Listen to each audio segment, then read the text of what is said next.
옛날에는 율법을 지켰어야 되는데 이제는 예수를 믿으면 된다. 예수를 믿어야 한다. 내가 뭔가 해야 한다. 이게 아니라는 거예요. 내가 뭔가를 능동적으로 해야 한다가 아니라는 거예요. 우리는 우리가 의롭게 되는 것조차 내가 뭔가를 해야 한다고 생각을 합니다.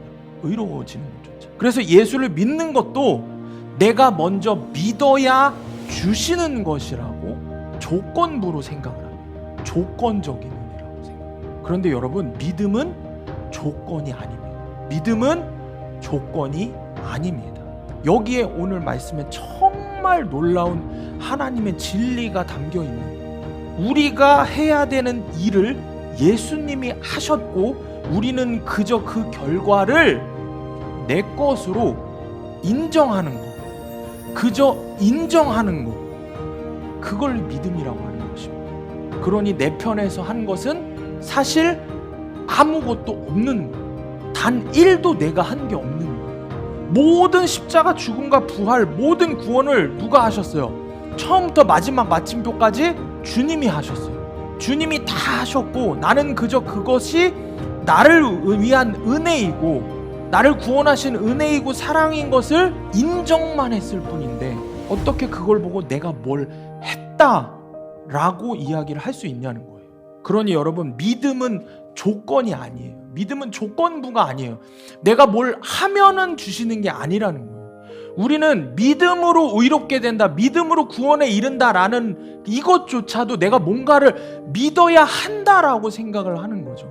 우리는 그저 그분의 은혜를 인정하는 것밖에 할 수 있는 게 없는 거예요. 믿음은 그저 하나님의 편에서 우리를 의롭게 하시는 그냥 방법인 거예요. 내 믿음이 나를 구속하는 게 아니고 예수님이 우리를 구속하는 거예요. 내가 믿어서 내가 믿은 한 것이 나를 구속해서 구원한 게 아니라 예수님이 나를 구속하신 거예요. 전적으로 그분이 나를 구속하신 거예요.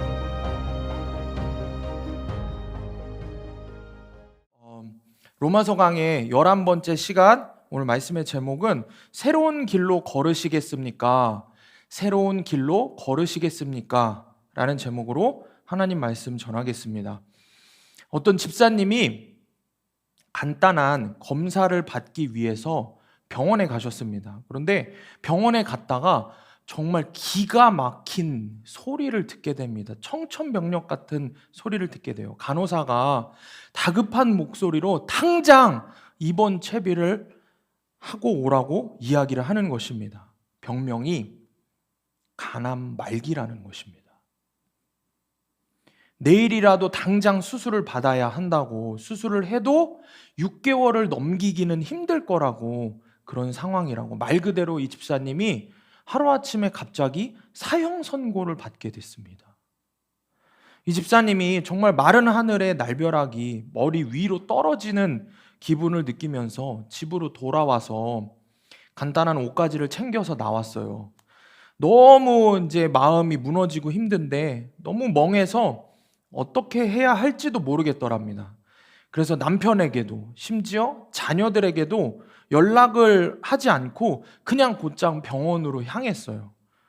근데 이 병원으로 가는 길에 많은 생각이 떠올랐습니다. 이런 생각이 떠올랐어요. 내가 회개하지 못한 게 무엇이 있지? 혹시 나한테 갚지 못한 빚은 없나? 이대로 하나님 앞에 내가 서도 괜찮을까? 내가 남은 6개월을 어떻게 하면 의미 있게 보낼 수 있을까? 이런 생각들을 하게 됩니다.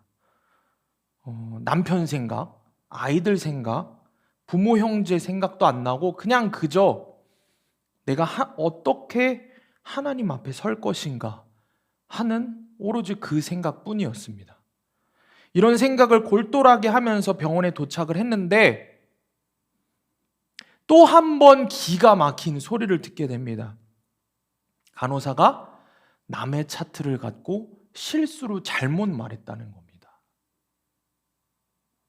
죄송하다고 백배 사죄하는 이 간호사를 뒤로 하고, 야, 그래도 다행이구나, 그래도 살았구나 하는 생각을 하면서 다시 차를 탔어요.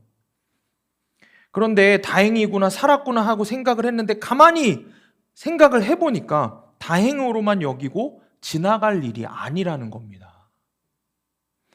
자신도 이제 50을 바라보는 나이인데 머지않아서 죽음을 맞으리라는 생각이 들었습니다. 그래서 그 순간을 미리 연습할 수 있게 해준 간호사에게 오히려 고맙게 여겨졌다고 합니다.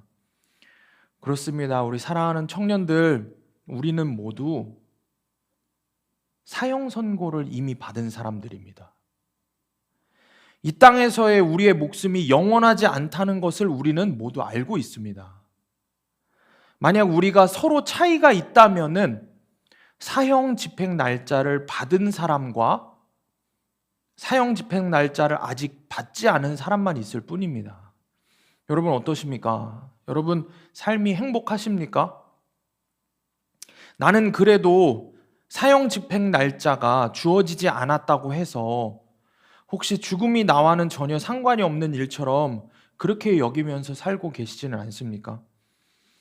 지금 여러분들이 누리고 있는 여러분들의 삶에 어느 정도 만족하고 있다 할지라도 결국에는 우리가 걸어가는 길은 죽음을 향한 길입니다.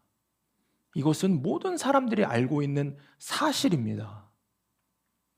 믿는 사람과 믿지 않는 사람의 어찌 보면 가장 큰 차이라고 하면은 이 죽음에 대해서 진지하게 생각하느냐 하지 않느냐로 나눌 수 있을 거예요.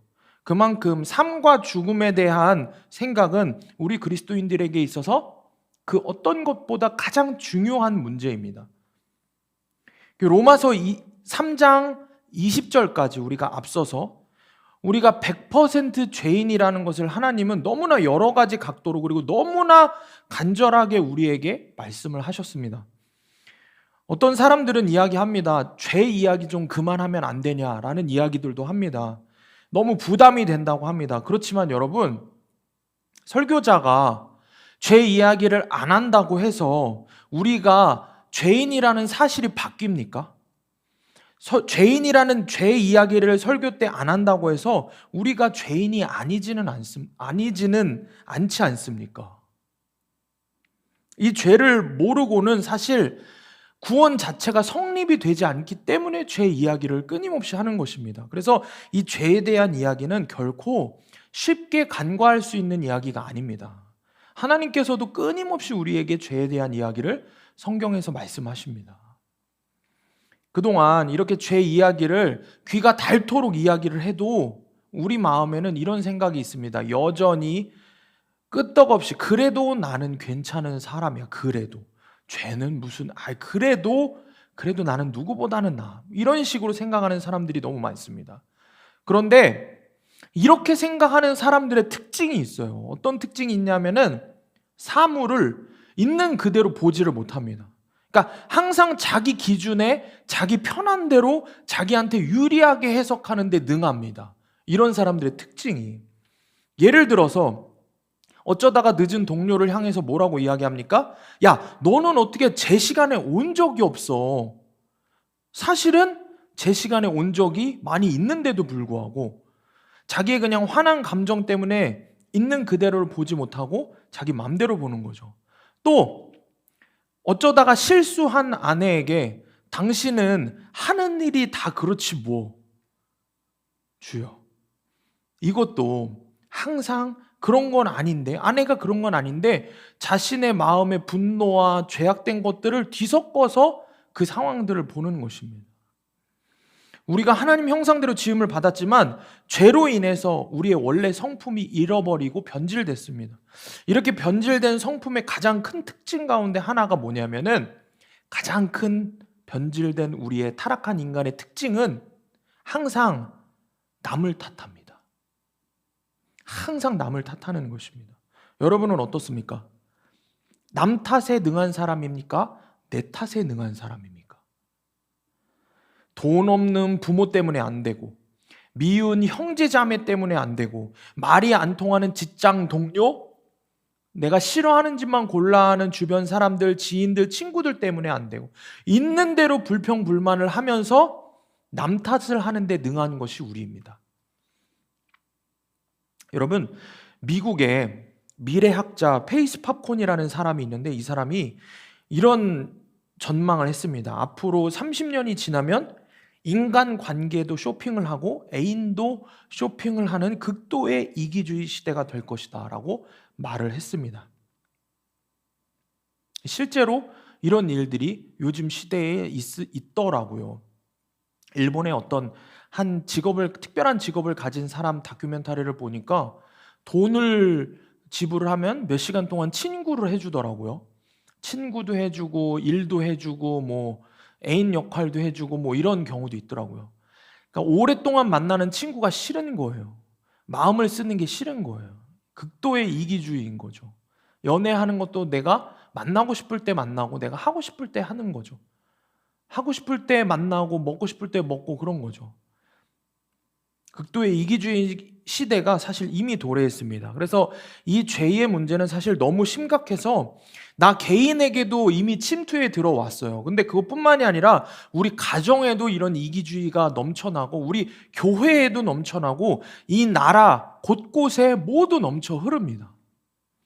그래서 죄의 문제를 해결해야 할 교회조차 더 이상 소망이 없다는 소리가 너무 비일비재하게 나오는 게 현재 시대의 상황입니다. 여러분, 인간이 복되게 살지 못하는 거는 돈이 없어서가 아니에요. 병 때문에도 아니에요. 뭐가 없어서 그런 게 아니에요. 어떤 상황과 환경 때문이 아닙니다. 죄 때문입니다.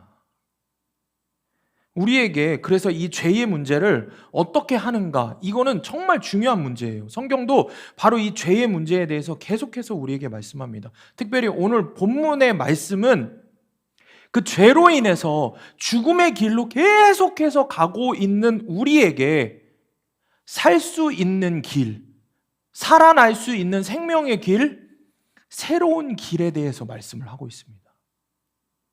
사랑하는 여러분, 오늘 말씀과 함께 우리가 영원히 살 수 있는, 영원히 복되게 살 수 있는 그 새로운 길로 함께 걷기를 원합니다. 바라기는 우리 모두가 이 말씀을 마음에 새겨서 정말 하나님이 말씀하시는, 하나님이 손 내미시는 우리가 살 수 있는 그 새로운 길로 함께 걸어가는 저와 여러분이 되기를 원합니다. 첫 번째로 새로운 길은 의의 길이 우리 모두가 사는 길입니다. 의의 길이 우리 모두가 사는 길입니다. 오늘 본문의 21절입니다. 이제는 율법 외에 하나님의 한 의가 나타났으니 율법과 선지자들에게 증거를 받은 것이라. 자, 이 21절 말씀을 원어 성경으로 보면은 21절을 시작하는 단어가 뭐죠? 이제는 이라고 되어 있습니다. 이제는. 그런데 그 이제는 앞에 그러나 라는 단어가 있습니다. 사실은. 그래서 이렇게 읽어야 되죠. 그러나 이제는 율법 외에 하나님의 한 의가 나타났다. 다시 그러나 이제는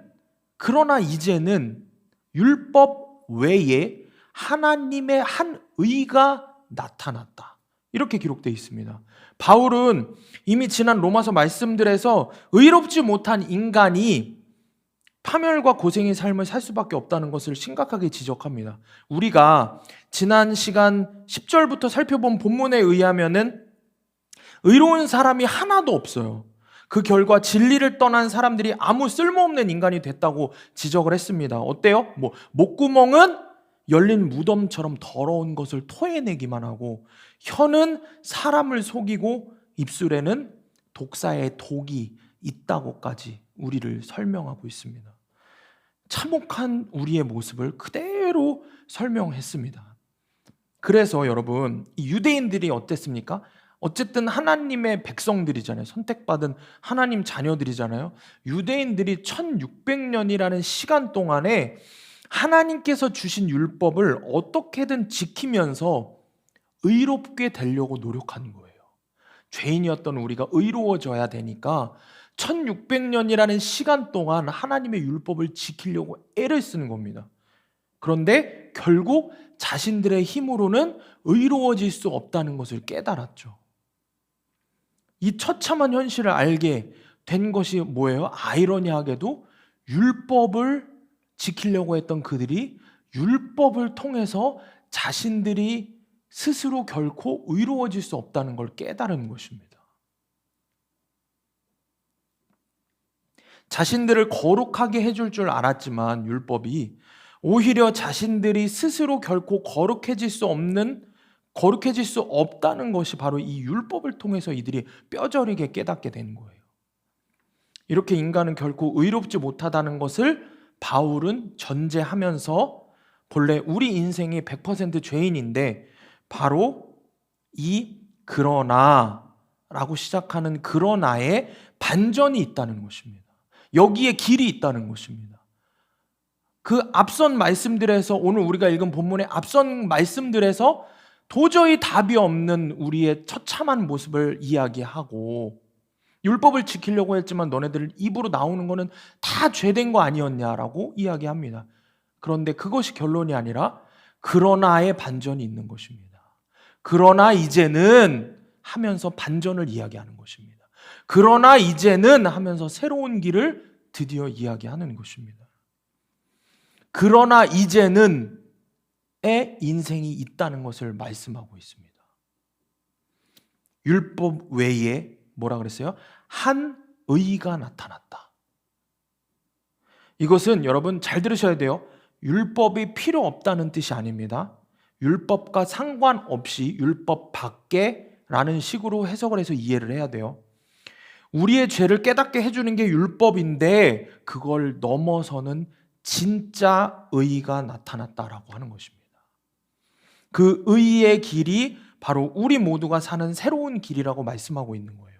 사람이 이르지 못했던, 사람이 아무리 노력을 해도, 아무리 노력해서 율법을 지키려고 해도 안 됐지만 스스로는 도저히 죄를 끊고 거룩해질 수 없었지만 하나님께서 새로운 의의 길을 준비해 두셨다라고 말씀하는 것입니다.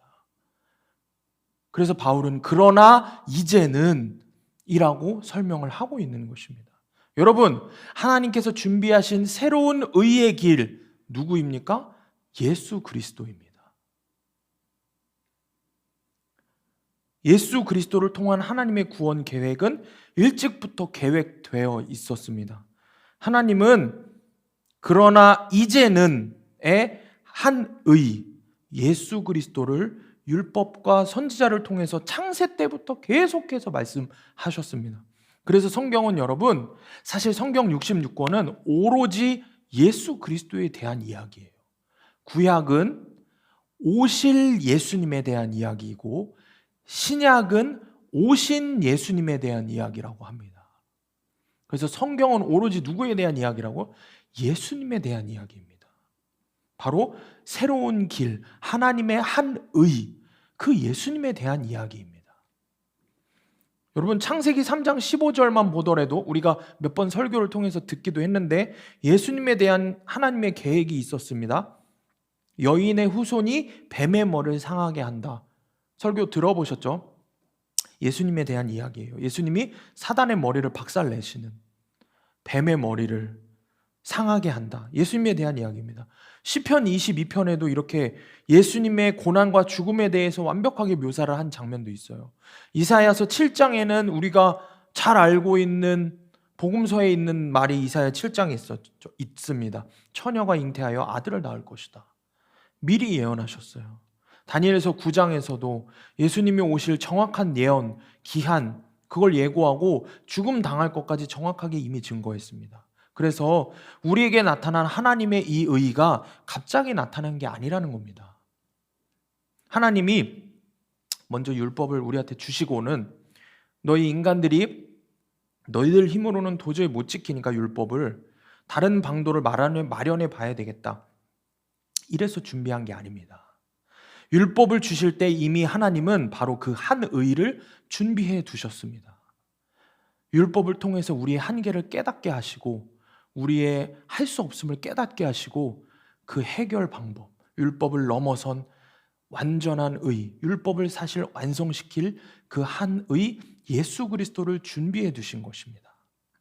사랑하는 여러분, 아무리 형편없는 인생이라고 해도, 아무리 더럽고 악한 것이라도 예수 그리스도를 붙잡고 바로 그 의의 길로 들어가면, 예수님 붙잡으면 그러나 이제는의 인생이 시작되는 것입니다. 그러나 이제는의 인생이 됩니다. 우리 삶에 새로운 의미가 생기는 거예요. 왜 내가 살아가야 할지 분명한 의미, 새로운 의미가 생기는 거예요. 내가 쓸모 있는 인생이 되는 것입니다. 전혀 새로운 길이 열리는 것입니다. 적용 질문입니다. 내 인생을 변화시킨 그러나 이제는의 간증이 있습니까? 그러나 이제는 달라진 삶으로 다른 사람들에게 새로운 길이 되신 하나님의 의를 증거하고 있습니까? 그러면 이 하나님께서 우리에게 허락하신 이 엄청난 의, 하나님의 의, 한 의, 새로운 길, 우리가 어떻게 얻을 수 있을까요? 오늘 본문의 22절 말씀입니다. 곧 예수 그리스도를 믿음으로 말미암아 모든 믿는 자에게 미치는 하나님의 의인이 차별이 없느니라. 먼저 이 의롭게 하신 하나님의 의, 우리가 이 의라는 단어를 깊이 생각을 해봐야 돼요. 이 의라는 단어를 이 한자어로 쪼개서 보면 되게 신기한 구조로 되어 있습니다. 이 의라는 단어가, 우리를 의롭게 하셨다, 이 의라는 단어가 어떻게 연결이 되어 있냐면은, 음매하는 양 있죠. 이 양이라는 글자 밑에 자기아라는 단어가 섞여 있습니다. 나아, 자기아라는 단어가 섞여 있습니다. 양 밑에 아가 있는 거예요. 자기가 있는 거예요. 양 아래에 내가 있다는 것입니다. 그런데 이게 왜 의롭다라는 뜻이 됐을까요? 양과 내가 무슨 연관이 있길래 내가 양 밑에 있는 게 의롭다라는 단어가 된 걸까요?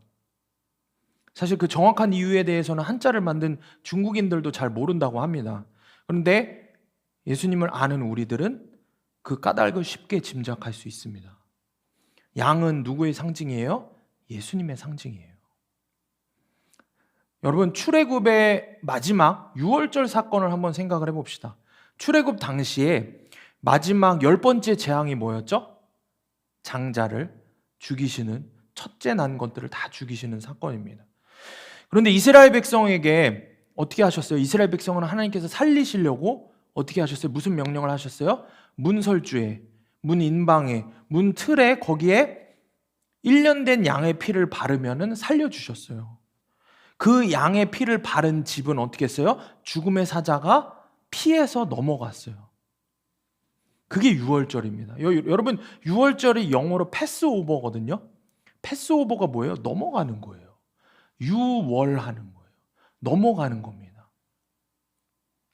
죽을 수밖에 없는 내가 어린 양 예수 그리스도의 피로 패스오버 된 거예요. 넘어간 거예요.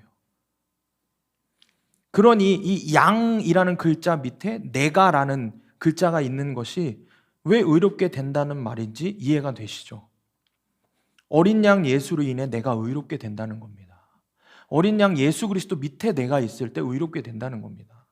100% 죄인, 100% 불의한 내가 오직 예수 그리스도의 보혈로 덧입혀져야 내가 의로워진다는 것입니다. 예수 그리스도를 통해서 우리가 사망을 피하게 됐습니다. 그래서 이것이 새롭게 나타난 의의 길입니다. 그리고 그 길을 모든 믿는 사람에게 열려 있습니다. 차별이 없다고 했습니다. 여러분, 믿음으로 아멘 하시기 바랍니다. 차별이 없는 하나님의 은혜입니다. 23절과 24절 말씀을 보겠습니다. 모든 사람이 죄를 범하였음에 하나님의 영광에 이르지 못하더니 그리스도 예수 안에 있는 속량으로 말미암아 하나님의 은혜로 값없이 의롭다 하심을 얻은 자 되었느니라. 말씀을 잘 보세요. 우리에게 나타난 의의 길은 내가 찾은 게 아닙니다. 여기서부터 잘 들으셔야 돼요. 하나님이 나타내신 길입니다. 전적인 하나님의 은혜라고 분명히 말씀하고 있습니다. 내가 의로워지려고 무엇을 하는 것이 아니고 하나님이 나를 찾아오시는 것입니다. 하나님의 은혜로 값없이 의롭다 하심을 얻었다. 말씀에 얻었다. 24절에 의롭다 하심을 얻었다라는 이 표현을 보세요. 얻었다. 뭡니까? 수동태예요. 그러니까 내가 한 게 아니라는 거죠. 얻은 것입니다. 은혜로 거저 주신 거라고 분명히 말씀하고 있어요.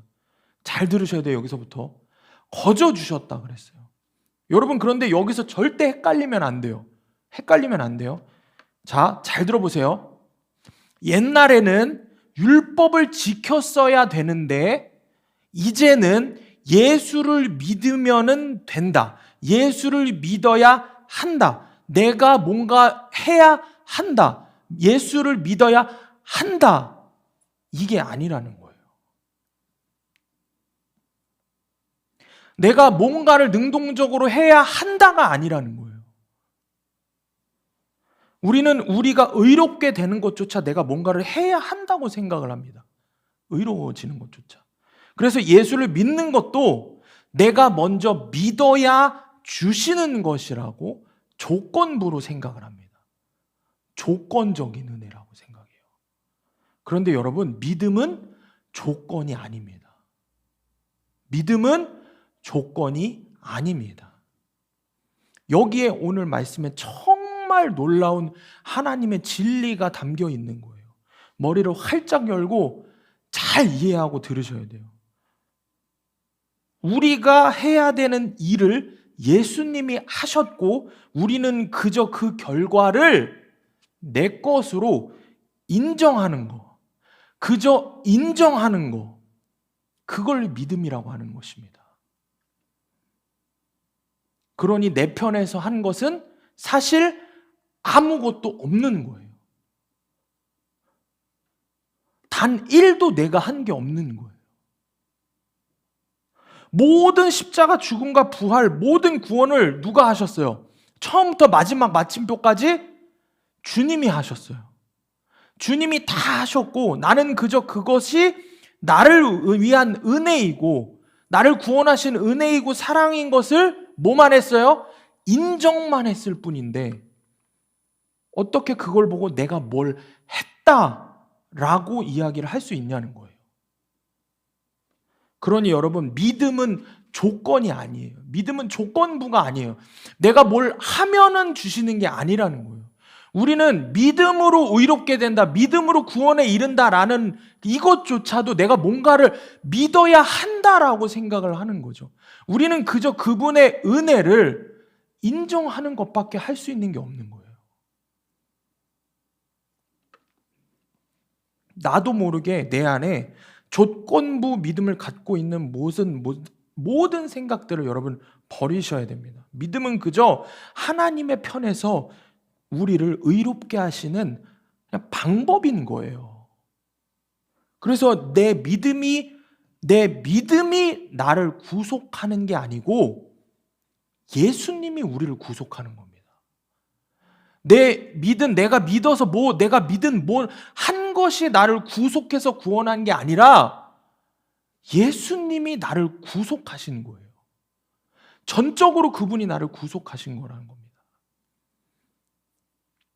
여러분 이해가 됩니까? 구속은 전적으로 주님이 베푸신 은혜고 이미 보장되어 있는 것입니다. 그런데 계속 내가 믿었다, 내가 뭘 했다라고 생각을 하기 때문에 27절 이하를 보면 자꾸 자랑이 나오는 거예요. 27절.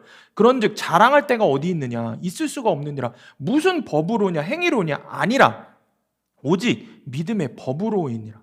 그러므로 사람이 의롭다 하심을 얻는 것은 율법의 행위에 있지 않고 믿음으로 되는 줄을 우리가 인정하노라.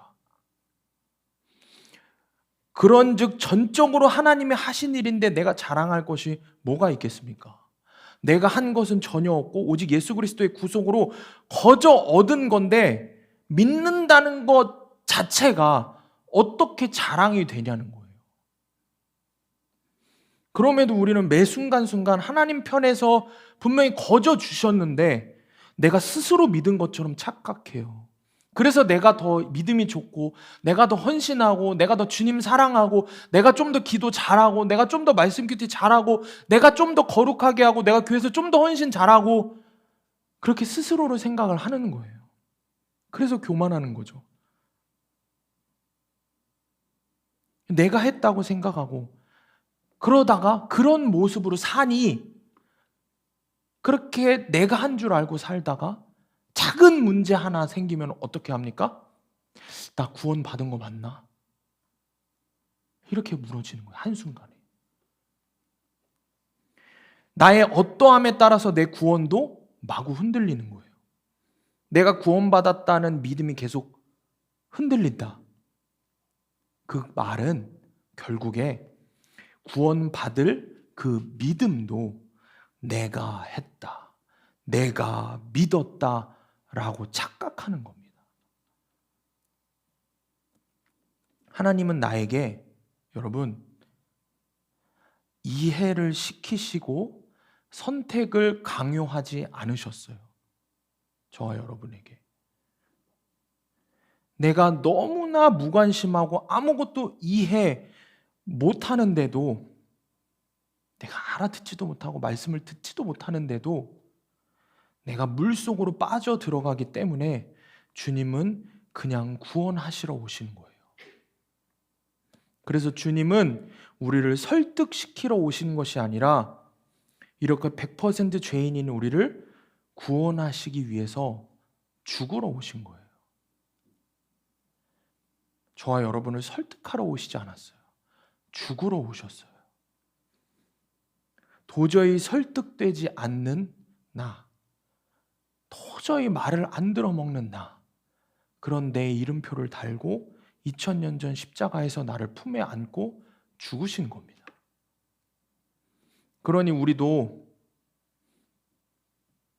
내가 구원시켜야 될 우리 식구들을 향해서 설득보다는 죽어야 되지 않겠습니까?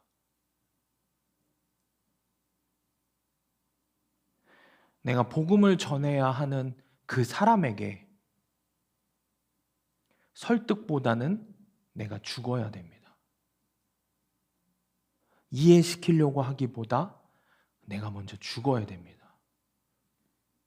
그래야 내가 거저받은 이 새로운 의의 길이 전해지는 겁니다. 사랑하는 여러분, 기억하시길 바랍니다. 하나님이 나를 찾아오신 것입니다. 나뿐만 아니라 이 땅의 모든 사람에게 찾아오셨음을 인정하시기 바랍니다. 적용 질문입니다. 예수 그리스도께서 내 죄를 대속하심으로 하나님의 선물로 내가 의롭게 된 것을 믿습니까? 주님이 날 설득하러 오시지 않고 죽으러 오셨기에 나도 믿지 않는 내 가족을 설득하지 않고 죽어야 한다고 생각합니까? 두 번째 주님이 주시는 새로운 길은 화목의 길입니다. 화목의 길이 우리 모두가 사는 길입니다. 오늘 본문의 25절, 26절입니다. 이 예수를 하나님이 그의 피로써 믿음으로 말미암는 화목제물로 세우셨으니 이는 하나님께서 길이 참으시는 중에 전에 지은 죄를 간과하심으로 자기의 의로우심을 나타내려 하심이니 곧 이때에 자기의 의로우심을 나타내사 자기도 의로우시며 또한 예수 믿는 자를 의롭다 하려 하심이라. 아멘. 2002년도에 흥행했던 영화가 하나 있습니다. 지보로라고 하는 영화인데 여러분 본 분들이 있는지 모르겠어요. 하도 옛날 영화여서. 이 지보로라는 영화를 보면 되게 감동적인 영화예요. 가정 형편 때문에 산골 외할머니에게 맡겨진 손자와 할머니의 동거 생활을 그린 영화입니다. 그런데 이 영화 내용에서 할머니가 언어 장애가 있는 분이에요. 흔한 이야기로 옛날 어른들 말씀으로 벙어리라고 이야기하죠. 근데 말할 수 없이 가난한 집입니다. 그런데 할머니에게 손자는 뭐라 그러냐면 막 병신이라고 욕을 해요. 나쁜 놈이. 그렇게 욕을 해요. 근데 할머니는 최선을 다해서 손자를 사랑해요. 그리고 섬겨요. 손자가 그 시골 산골 마을에서 켄터키 치킨 KFC 사내라고 막 난리를 쳐요. 그래서 할머니가 최선을 다해서 어떻게 해주십니까? 백숙을 끓여줘요. 할머니는 그게 할머니가 해줄 수 있는 최선이었어요. 그랬더니 또 소리를 지르고 악을 씁니다. 그래서 많은 사람들이 그 영화를 보고 눈물을 자아냈습니다. 그 영화를 보면은 그런데 감동이 되는 것이 뭐냐면은 이 할머니가 언어 장애가 있다는 게 참 감동이 됩니다. 말을 못 하셨기 때문에 할머니는 손자가 응석을 부리고 억지를 써도 한마디도 화를 내거나 변명하거나 생색을 내지 않습니다. 얼마나 그 할머니의 표정도 한결같은지 정말 사랑을 하면은 표정도 그렇게 한결같은가 봅니다. 영화를 보면 그런 생각이 듭니다. 언어 장애가 있는 것이 어쩌면 축복이라는 생각이 듭니다. 나는 입이 살아있어서 얼마나 악을 쓰고 변명을 하고 거짓말을 하고 사는지 화목은커녕 열린 무덤이 돼서 더러운 말과 쓸데없는 말과 상처 주는 말을 할 때가 얼마나 많은지 제 자신을 보면 참 마음이 아픕니다. 사람 사이에서도 참아주는 사랑은 우리를 이렇게 감동을 시킵니다. 하물며 지극히 높으신 창조주 하나님이 예수님의 십자가를 통해서 우리가 여전히 아직도 죄인된 우리를 끝까지 참아주시고 결국 우리에 대한 자기의 사랑을 확증하셨습니다. 여러분, 하나님이 죄를 간과하셨다라는 이 말씀은 죄를 지워주시는 게 아니에요.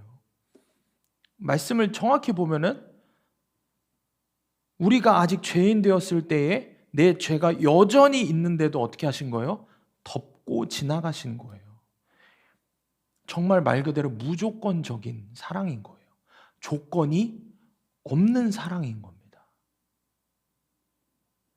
우리는 참 사람 하나 사귈 때도 조건을 많이 따지잖아요. 우리는 사람 하나 품어주고 용서하고 그 아주 작은 인간적인 사랑 하나 베푸는데도 조건 다 따지면서 계산하면서 하는데 우리 주님은 우리를 위해서 전부를 내어주시면서 대신 죽어주시면서까지도 조건을 따지지 않고 무조건적으로 사랑하셨습니다. 여러분, 이런 무조건적인 사랑이 우리에게 있습니까?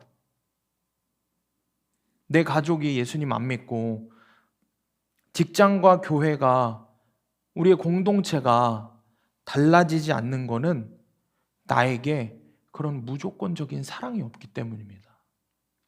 내 형제 자매가, 내 부모와 내 친척과 내 친구들이 왜 교회에 안 나오고 왜 예수님을 못 만납니까? 이런저런 상황과 환경 때문이요? 아니요. 내가 받은 무조건적인 주님의 사랑을 나는 그렇게 그들을 사랑하지 못하기 때문입니다. 그래서 화목제물이 되신 예수 그리스도를 바라보시기 바랍니다. 화목제물이 되려면 그 예수님은 어떻게 하셨습니까? 입을 다무셨어요. 화목제물이 되려면 입을 다물어야 하는데 내 잘못에 대해서는 변명이 많고 다른 사람의 잘못에 대해서는 가르치려고 돌고 그래서 구원이 그들에게 멀어지는 건 아닌지 두렵고 떨리는 마음으로 내 자신을 돌아보시길 바랍니다. 어느 공동체나 그 공동체에 부응하는 비결은 하나밖에 없습니다. 그 공동체 안에 한 사람이라도 섬기면서 자기의 약점을 인정하는 사람이 정말 딱 한 사람만 있어도 부응하게 됩니다. 다른 사람 핑계댈 게 없습니다. 내가 속한 교회가 부응이 안 되는 것, 청년부가 부응이 안 되는 것, 집안이 부응이 안 되는 것, 내가 예수님처럼 아무 조건 없이 아무 말도 하지 않고 죽지 않기 때문입니다. 그걸 하지 않기 때문입니다. 한 분 예수님이 죽어주심으로 모든 인류가 구원을 얻은 것처럼 화목제물로 죽어지는 한 사람이 있을 때 우리가 속한 모든 공동체가 살아납니다. 내 엄마가 교회를 나오고 내 동생이 교회를 나오고 내 부모님이 예수님을 영접하게 됩니다. 그래서 오늘도 우리는 내가 그 한 사람, 화목제물이 되는 그 한 사람이 못 되는 것 때문에 눈물로 하나님 앞에 기도해야 합니다. 적용 질문입니다. 도저히 지나칠 수 없는 누군가의 잘못이 있습니까? 무조건적으로 용서하고 무조건적으로 사랑하겠습니까? 화목제물이 된다는 것은 그 잘못을 방치하는 게 아니라 대신 책임을 지는 겁니다. 그런 각오로 공동체를 섬기고 희생하겠습니까? 마지막으로 세 번째, 함께 가는 길이 우리 모두가 사는 길입니다. 함께 가는 길이 우리 모두가 사는 길입니다. 오늘 본문의 29절 말씀입니다. 하나님은 다만 유대인의 하나님이시냐 또한 이방인의 하나님은 아니시냐 진실로 이방인의 하나님도 되시느니라. 예수님을 믿는 한 사람이 공동체를 변화시키고 세상을 변화시킬 수 있는 이유는 하나님이 모든 믿지 않는 자들의, 모든 이방인의 하나님이시기 때문입니다. 아멘. 내게 자격이 없는데도 하나님이 나를 은혜로 의롭게 하셨다는 것, 값없이 베푸신 구원의 확신이 정말 나에게 있다면 이방인이라도 모른 척할 수 없다는 것입니다. 여러분, 내게 천국이 확실히 있다면 내 형제 왜 그냥 두십니까?